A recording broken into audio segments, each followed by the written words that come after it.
Well, hello, kiddos. Welcome back to another story from Taylor's Bible Storybook. Today, we're going to do story number 18, which is Esau Still Angry? That night, Jacob got up, awakened by his family, and sent them across the river while he stayed behind alone. Then a man came and wrestled with him until dawn.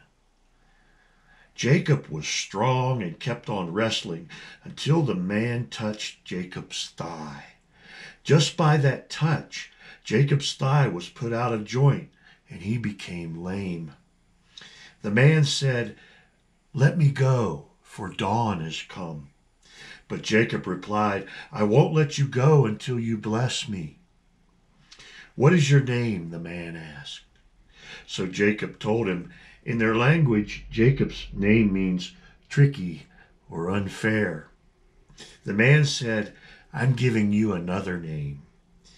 You are no longer Jacob, but Israel." Israel means a prince of God. Who was this man? He was the same person who talked with Abraham about destroying Sodom and Gomorrah. This man was the Lord. The Lord was glad that Jacob wanted God's blessing so much that he kept on asking for it all night. For Jacob refused to quit wrestling with God until God had given him a blessing. Then Jacob said to the man, "Now tell me your name." But the Lord answered, "Do not ask." And the Lord blessed Jacob there. Jacob was afraid something dreadful would happen to him because he had seen God and he had talked to him, but God blessed him instead. Then Jacob, or Israel as we can call him now, named the place Peniel, which means the face of God.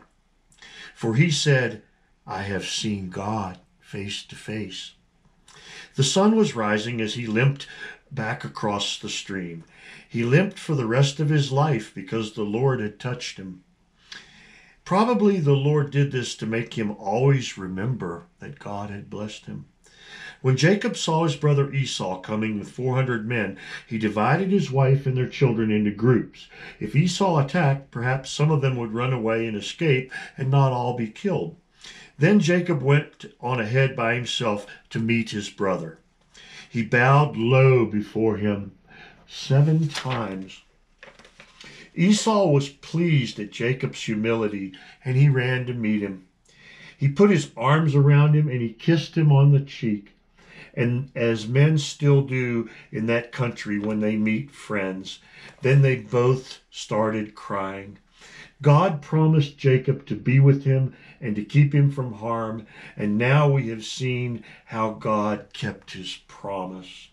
First, he hadn't let Laban hurt Jacob or even speak roughly to him.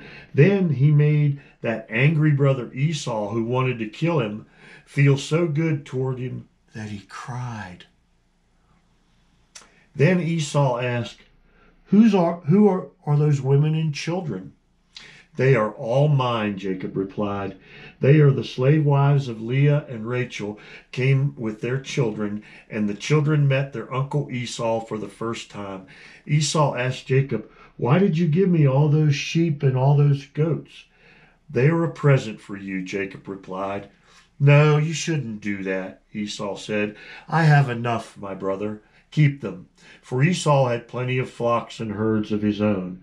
But Jacob said, "Please accept my present." And he begged him until Esau finally did.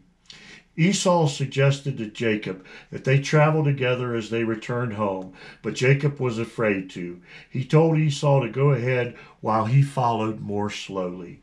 "Some of the children are too little to go very far at a time," he explained, "and the flocks and the herds cannot be driven too fast or they will get sick and die." Esau agreed and offered to leave some of his men with Jacob to help him and to protect him from robbers. But Jacob said he didn't need them, and finally Esau went back home. And here's the picture of Jacob and Esau and their men and their children and their wives and their flocks. And that's the end of this story. We'll see you again next time for another story from Taylor's Bible Storybook. Bye-bye.